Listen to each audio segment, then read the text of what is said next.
Ladies and gentlemen, welcome to Bike Social. I am Michael Mann, and in this video we are going to be talking about this motorbike. It's the 2021 Aprilia RSV4 factory.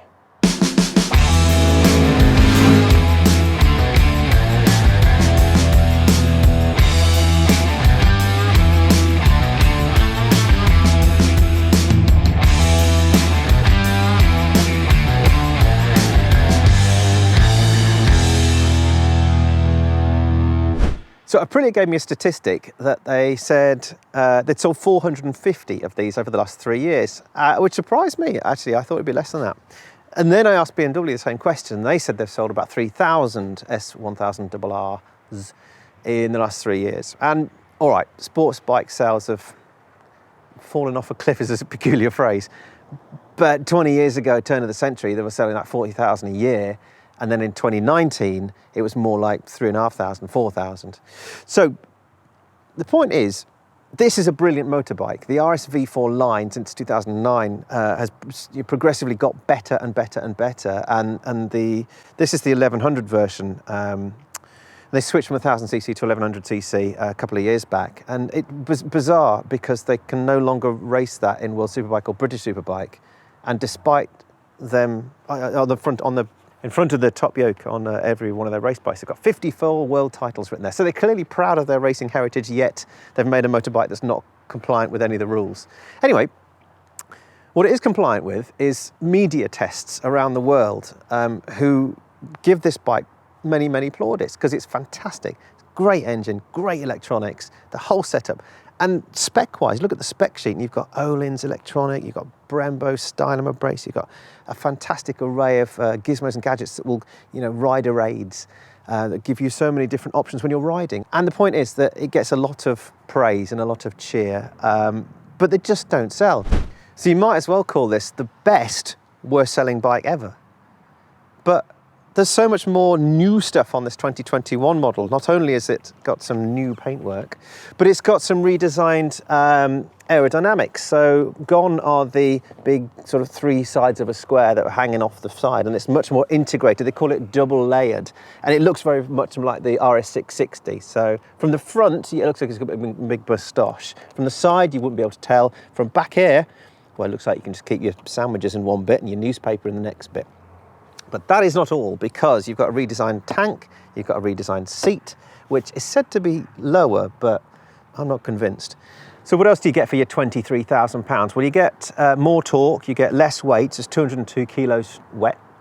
You get a redesigned chassis, that you've got that underbraced swinging arm. And they've increased capacity. So the last one was 1077, and they called it an 1100. This one they don't call an 1100, but it's closer to 1100. Are you with me? So it was 1077, it's now 1099. The reason for that is because they wanted to keep that power figure at 214 brake horsepower. They didn't want to get any less because they had to meet Euro 5 emissions, of course. So that means they've got a new exhaust system as well to do that. And revamped electronics as well, based on the Morelli ECU. It comes with an IMU as well, so you've got 3 track riding modes, 3 road riding modes.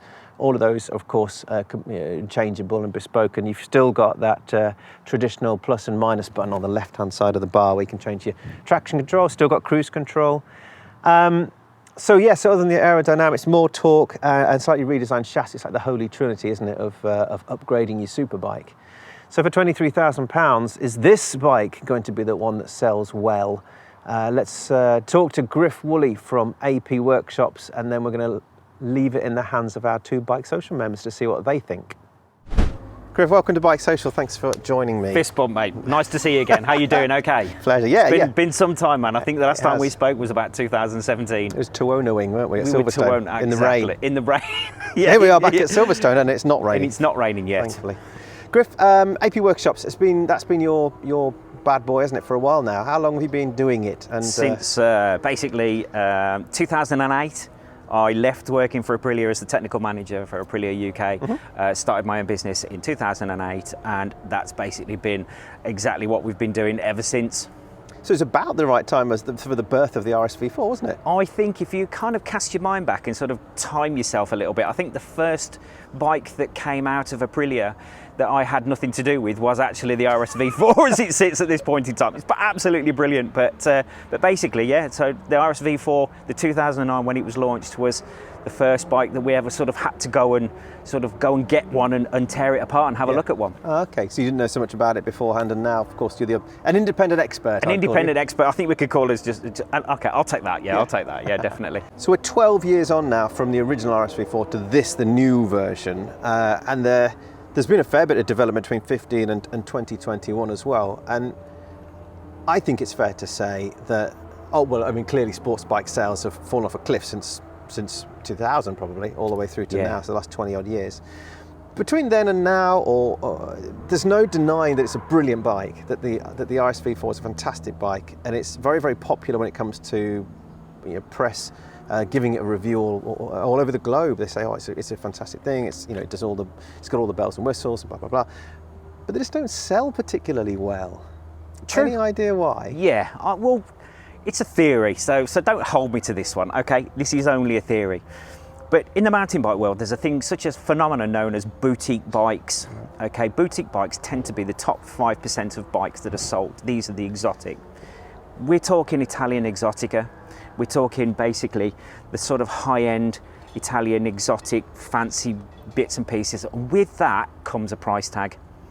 And that, unfortunately, I think is the biggest problem with these particular bikes. It's not that they're a bad bike, they're fast, they're fully loaded. They've got every kind of modern gizzit and gadget on it that you ever want. The traction control, the electronic suspension, the APRC system is widely renowned to be one of the best systems out there in the world.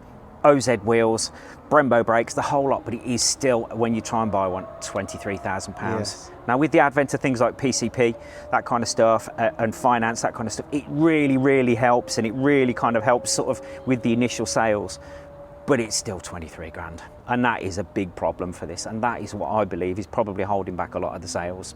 So RSV4's through AP workshops. How many happy customers have you got? What's the sort of most common issues, or do they come in for upgrades, or do they come in for fixes? Servicing obviously is the most common one that we do, just because that's the day-to-day run-of-the-mill stuff.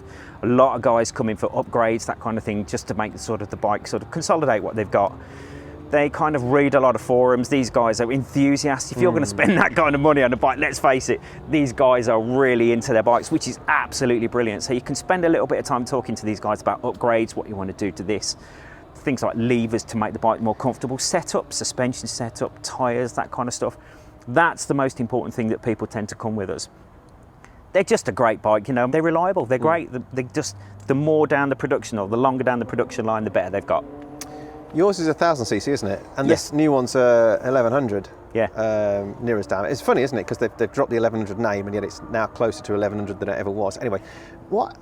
and they sit here with that 54 world title sticker on all of their sports bikes. Yeah. Yet it's not eligible for World Superbike or British Superbike. Why would they increase capacity? Do you know, I've kind of given this my thought myself at times, and I kind of think there's only one reasonable explanation for this, because upping the capacity of it has basically sort of made them ineligible for World Superbikes, for British Superbikes. In fact, if you ever look at it, even the American series as well, which is massive, absolutely massive. The only thing I can think of, and like I said, this is only theoretical at this particular point in time, is the fact that it's customer-driven sales. That's it.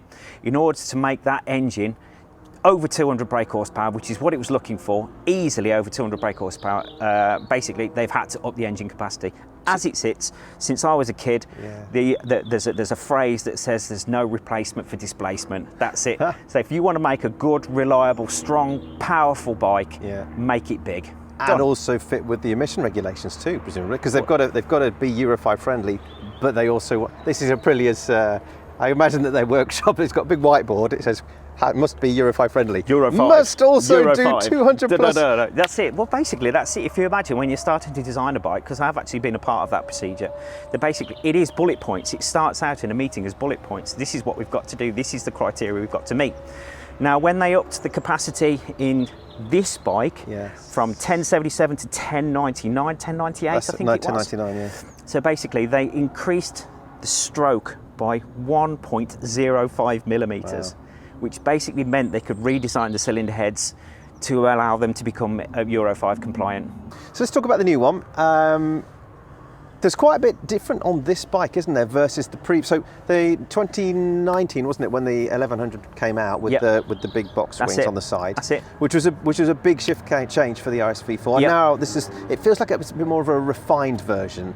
So this is the bike, I think, that this is the next generation.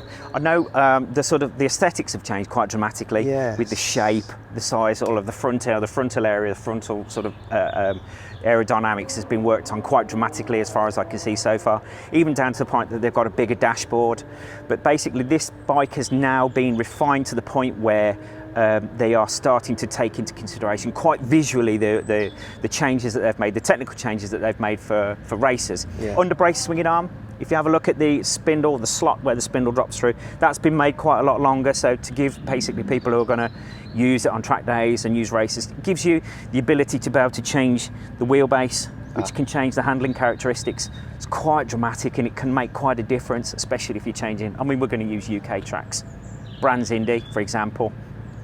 Donington, you spend a lot of time on the sidewall, that kind of stuff, that kind of thing. So Mallory Park, for example. But if you start going to Silverstone, where we are today, then obviously you can make that bike work for you. That's all of that kind of thing that makes it sort of those upgrades that make it better. New electronics, new ECU, new switchgear. Six-axis IMUs for this, all brand new, all taken pretty much. I think it's all, you can all kind of read this back to the new RS660 as well. All of this kind of information has all been used on that development there and been bought all over. So a great example of companies sort of using what they've got and using that skill set and information. It's absolutely cutting edge stuff, brilliant. As much as I'd like to take it on the track, today's all about the roads. So I thank you for your time. We shall fist once more. Again.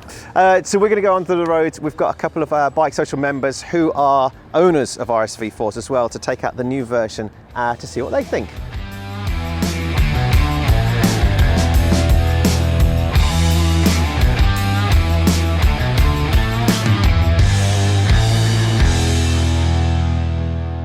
So Andy Bushnell's joined me. He's a BikeSocial member. Andy, welcome.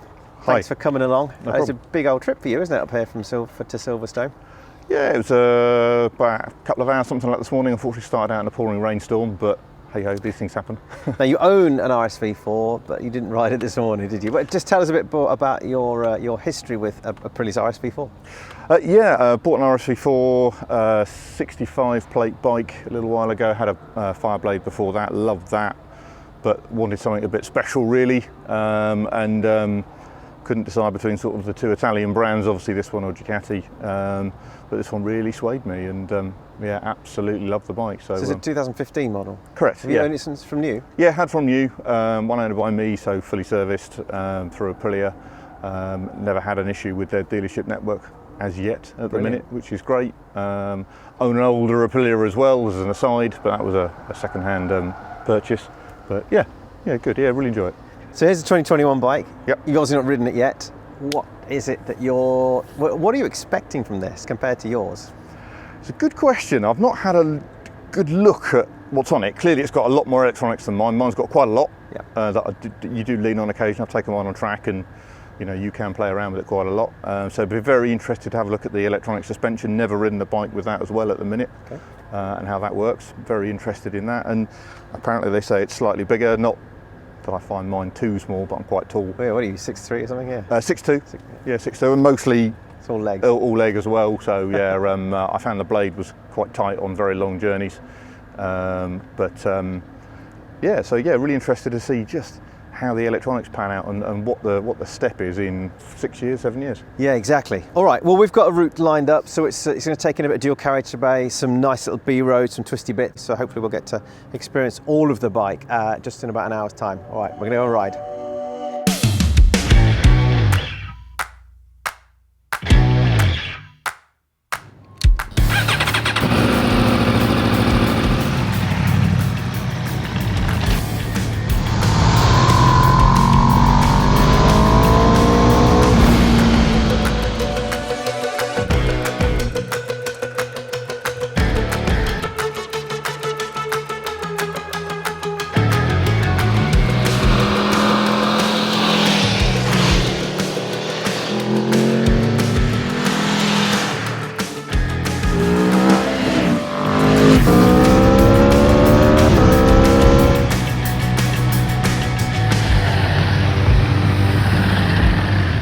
Andy, that was all right, wasn't it? Did you enjoy good. your ride? Yeah, I thoroughly enjoyed that. Yeah, it was great fun. Some nice roads around here. Yeah. So come on then, first impressions of that versus yours. Big difference? Big difference. I mean, initially, just pulling out the car park, Yeah. it's the same, nice and safe and secure, and you can actually ride it slowly, which is great about mine compared to some of the other ones on the market. But once you get out of that, it's a bit of an animal. Definitely the bigger engine has made a huge difference. Really? Yeah, it really has. Yeah, it just picks up from nothing. I mean, mine's pretty good, torque's very good, big V twin, but this thing is very, very different. Do you have to wait for yours to come on song, or do you? Yes, yeah, a little bit. You've got there's a power band, comes in about 3.5, 4, and it goes, which is quite low down, but this picks up from even lower than that, and just makes that really deep kind of grunt, and off we go. Yeah. And you've got to be awake. Yeah, definitely. Well, I it noticed certainly that. wakes you up. Yeah, certainly. Yeah, Come on, let's certainly. back it up a bit then. So when you first got on the bike, how did you feel? I mean, in terms of comfort, in terms of the space you have to move around, bar position, peg position? Very similar. I didn't really notice a huge difference. Obviously, I've tailored my bike to me, so there's a few things that are obviously slightly different. Like, I've got the levers in different places and adjusted it for me and things like that. So it's a little bit back to kind of the factory reset. But in terms of actual ergonomics, didn't notice a huge difference. I know people say that this is slightly bigger. Yeah. I personally didn't notice it. Really, so it's very similar layout. So we've only had an hour on the bike, but we're talking quite a wide spread of roads. There was, 30s and 40s, Yep. towns and villages, but there's also a bit of dual carriageway. There's some places where we could open it up a little bit more. How did you feel about electric suspension? Yeah, it was great. Tried a few different modes. Obviously, it took a while to figure them out, but got through it. And from what I could play with, there was a street mode and a sport mode, and you could certainly tell the difference between the two. Yes. The street mode definitely feels very floaty. There was quite a few sort of crack roads and pavements and some real potholes and the usual kind of, the farmer's been down and scattered all the gravel everywhere and that sort of stuff. And big difference. If you flicked it from one mode to the other, you could certainly tell the difference between the two. And the other one is certainly more probably track orientated, I would say. Very stiff like my current bike, because mine is adjustable, but you've got to get your spanners out. Yeah, terrific. What about the tyres? What about turning in and brakes and things like that? Again, brakes, a massive difference from mine. Just straight away off the bat, as soon as you touch them, there's a huge step difference between the two. Tyres very similar, because I've actually got the same tyres on my bike as are on this. So from that point of view, very, very similar. But certainly more on the front end, even more so than mine. So as you tip in, it really rotates very nicely. I found that quite intuitive. It didn't scare me. It didn't give me a moment of, I don't know what I'm going to do with this. How did you feel about the front end though, compared to yours? Did you feel a bit more over in terms of seating position, but also your confidence of tipping it in? Yeah, I felt very confident because it's so familiar. So I didn't have an issue from that point of view. But as soon as you started to gently explore it, you could certainly lean on it more. And again, that might just be mine is getting a little bit older, needs a bit of a refresh, that sort of thing. But it certainly gave you a lot more confidence on the front end, certainly.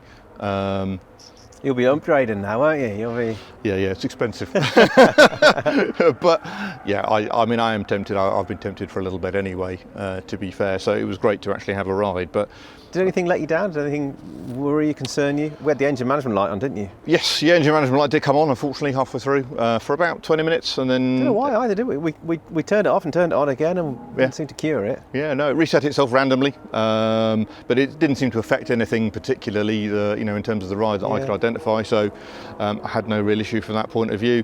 The one thing I did notice actually, which was very odd, we were doing some of the turning manoeuvres. The button packs are so big now.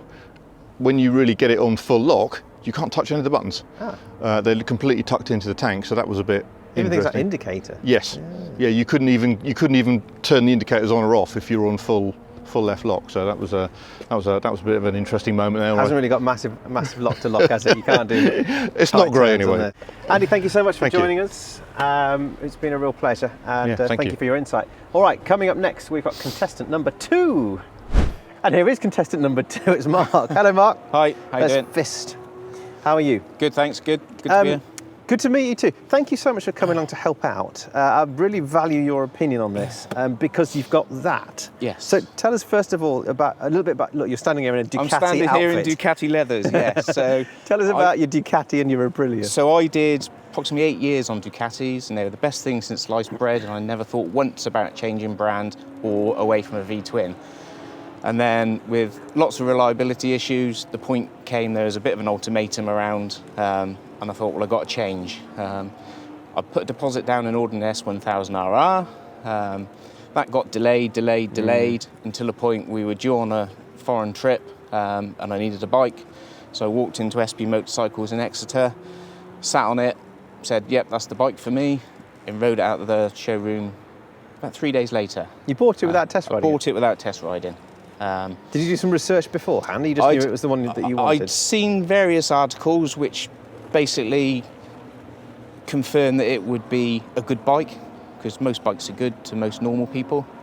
So I knew it wouldn't be a stinker, and it was slightly different than a V-twin. So yeah, it was kind of like, it wasn't an inline four, so it was kind of the next kind of softening step to walking away from a V-twin. So yeah, jumped on it, and honestly, it's been the best bike I've ever owned. So you had it from new? I had it from new. And it's the 2019? It's a 2018 model on a 2019 plate. Gotcha. So still 1000cc? Still 1000cc, yeah. I've done about 7,000 miles or 7.5. Have you? Since I've had it in 2 years. But yeah, it's been absolutely perfect. Still love it? No mechanicals. Really, no issues? Yeah, great love news. it to bits. That's great to hear. So. Well, and when Aprilia bought out the 1100, obviously, which was only a few months after that, but yeah. And then they brought out this, of course, which is, well, when I first saw this, I thought, oh, it's just different colour. And the different wings, that's about it. But actually, there's a lot changed, isn't there, between this and the previous So I've been 1100. thinking for next time I change this, which is May next year, hoping and praying that they do something just to tweak the looks, to bring it up into the sort of modern looking equivalents that are about on the market. And the pictures came out, and there was a side profile and a 3/4, and it looked, yes, they've done the business. It looked the same as the RS660, and it was sort of like, yep, as long as you haven't made the bike worse, it now looks better, good to go, where's the checkbook? And then you see it from the front. So oh, you're not impressed? So there's a kind of pill to swallow there at the moment, which I'm struggling with, but we'll see how it rides and see if that can be kind of overlooked in some way based on the improvements of the mechanicals and the riding. What is it you don't like about its front view? It's that sort of moustache. It works from the side, it works from the front 3/4, and then when you see it face on, it's sort of like, what is the point? What is the point for a road bike to be wearing all these extra accoutrements that it's got on it? Which I don't know, I'll pass judgment later maybe, but I don't think it will make any noticeable difference on the road. And unless you're 9-10 tenths on a track, maybe you might notice it then if you've got that mechanical intelligence to pick that up. But I don't know. It seems they're there for the sake of being there to make the bike modern. Right, you keep your newspaper and your sandwiches It's a in good there. storage holder. Yeah. It saves on a tail pack. Yeah, exactly. That's exactly it. Ah, perfect. Right, well, should we go and have a ride then? Yep. Cool. Let's do it. Let's go.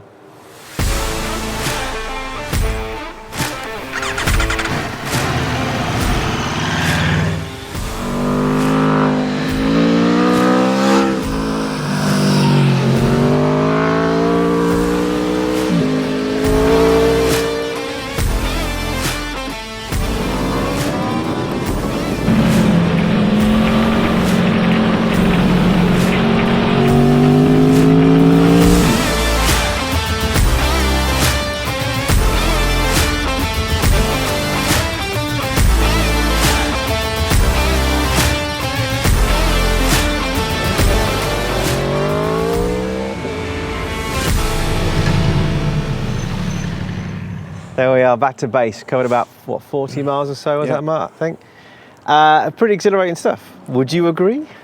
Yes. Well worth the ride. Yeah, a few things I noticed for definite difference. Other things fairly sort of similar that I wouldn't really separate this bike from my bike. Well, first of all, could you tell there's a difference in capacity in the engine? Yes, yeah. It certainly had a bit more pull probably more low down, I would have noticed.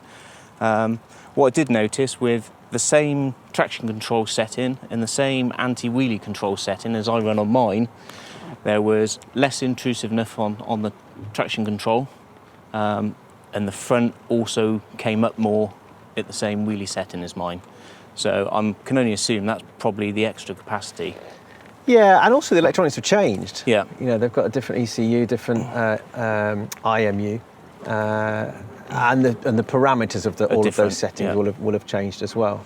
But go on, what are the other differences? You say you talked about the seat height, didn't you, when we were out? So riding away, the seat height to this one, to me, doesn't seem any different to mine. Now I'm on tiptoes on mine, being a person of compact stature. This seemed the same. So low speed manoeuvrability, especially with the turning circle and how tight the bars come into the tank. Yes. Still not brilliant, to be fair. Once you're rolling, it's fine.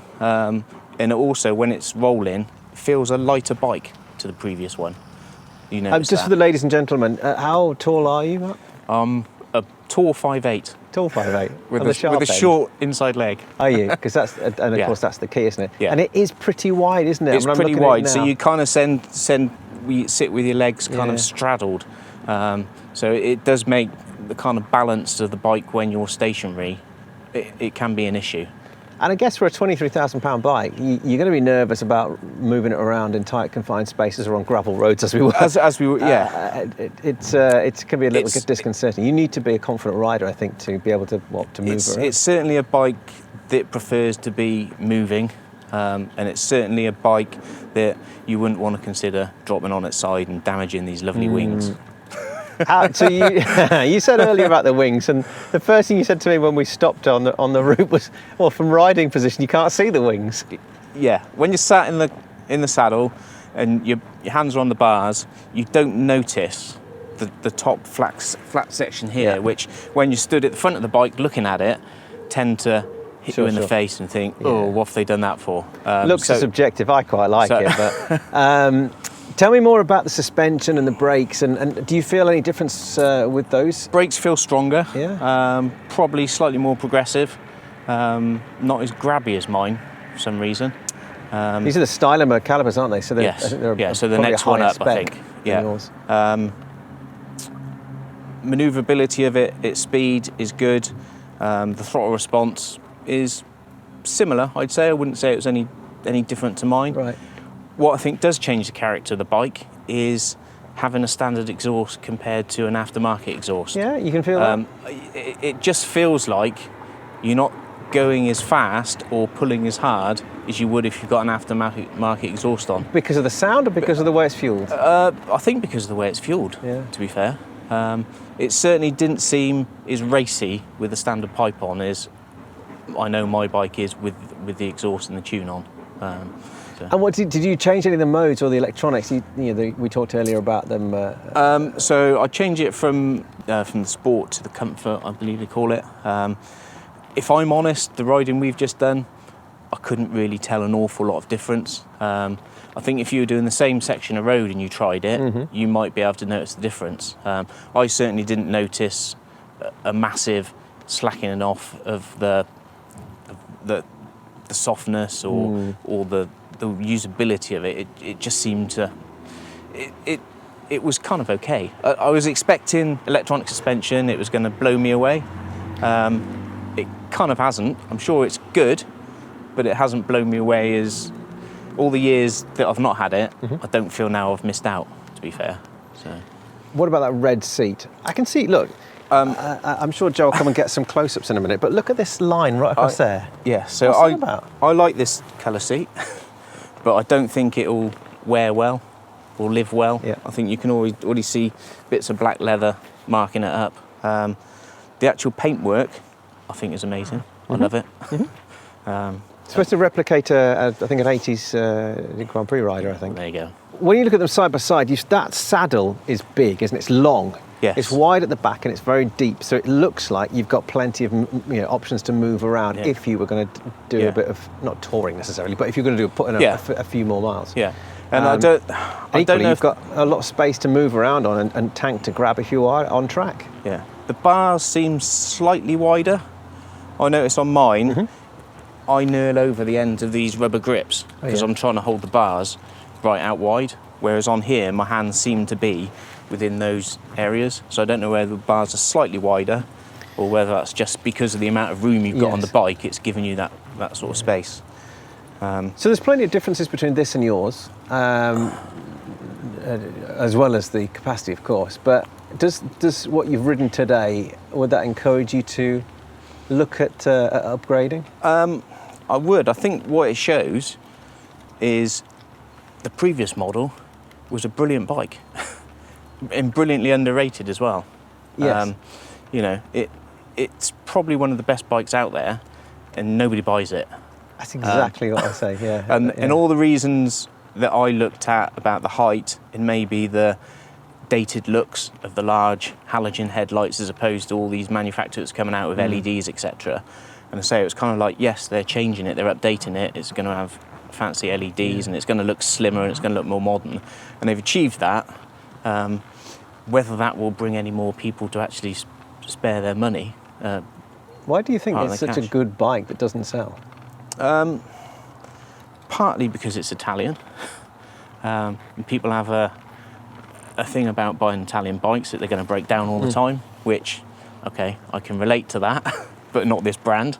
Interestingly, this is a far more reliable brand than my Ducati ever was.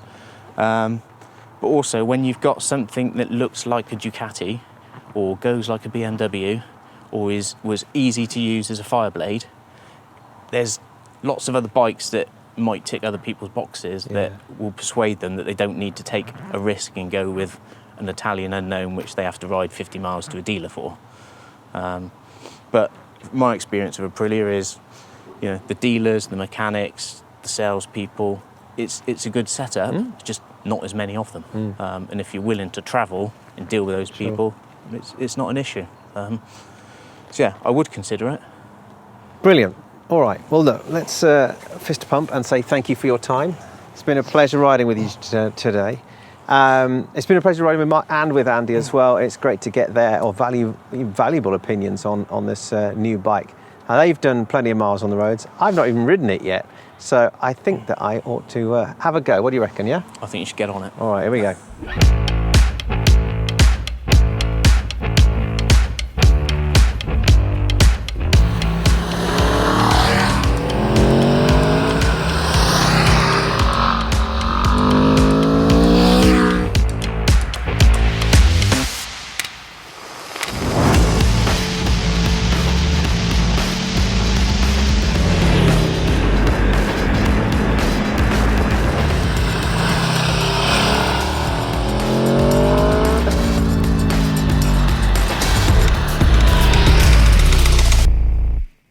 Okay, since we last spoke, I've been riding the RSV4 for pretty much 2 full days. I rode from where I lived just outside Peterborough down to Brands Hatch and back again. That was probably 220 miles worth of pure motorway. And I've ventured around the Fenland B roads and also almost kind of put the RSV4 through its paces in unfamiliar territory. You wouldn't expect to find it bouncing around the sort of the unevenness of the fens. Back roads, nor would you expect to find it really cruising up and down on cruise control on a motorway. And speaking of which, cruise control is a valued part of the RSV4. It's not the most intuitive system, but it still works nonetheless. It's a funny one because you've kind of got to hold it and then press it, and it's a bit peculiar. But when you're decreasing your speed, so if you're coming from a 17 to a 16, you tap down, it almost jerks you down into every sort of increment of mile an hour, and you feel like it's tapping on the front brake for you. It's clearly the system, how it decelerates for you. Anyway, cruise control is not why one would part with £23,000 for one of these. It's all about the style, it's all about the look, and it's all about the performance, of course. And it's a track day rider's dream, this thing. You've got a mountain of electronical options that you can tinker about with to your heart's content, till your heart's content, whether you're bouncing around Cadwell Park, or whether you're using the big flat wide open spaces of Silverstone for maximum performance, you can treat yourself to all sorts of suspension settings and braking settings and things. So while it might give you all sorts of options for riding on the track, actually on the road it's pretty at home as well, mainly because of A, the electronic suspension, B, the fantastic brakes, and C, its overall ability, just in terms of its handling.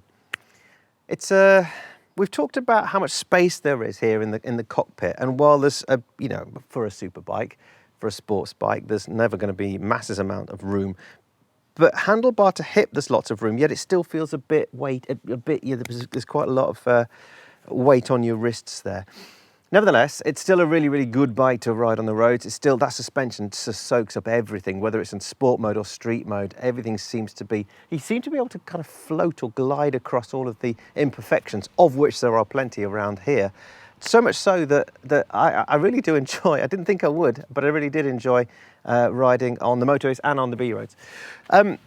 Other things that have really impressed me about this bike are the instrument panel. So it's really clear and easy to use. Although the surrounding area behind the fairing is not particularly attractive to look at. It feels a little under premium for the kind of price tag you're paying, and especially when compared to the likes of the BMW or the four Japanese brands, or the Ducati, of course. That's, for me, it's almost like the pinnacle of where your money should go if you were rivaling this, particularly because it's the V4, particularly because that engine's got a hell of a lot of character about it, again, compared to a traditional sort of an inline 4. So all in all, I think Mark and Andy both mentioned the sound, and we've talked about the character of the V4, and of course, when this thing is purring like a lion, it gives you that little lovely sense inside your tummy. You think, oh yes, that is really nice to listen to. It's that sort of deep down earthy growl as you open the throttle, and that thing just goes roar. It's such a beautiful noise. You kind of feel it and you hear it, and it just makes you feel good.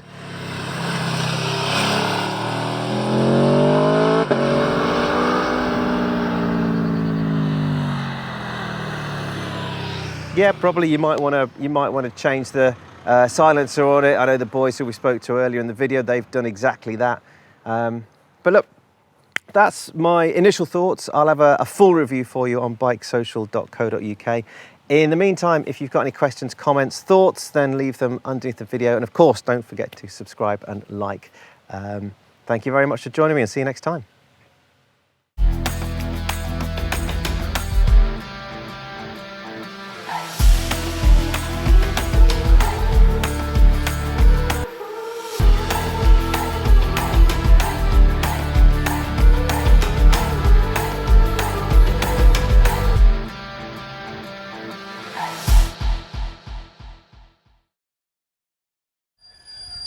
When you get over 40, that's what my knees sound like.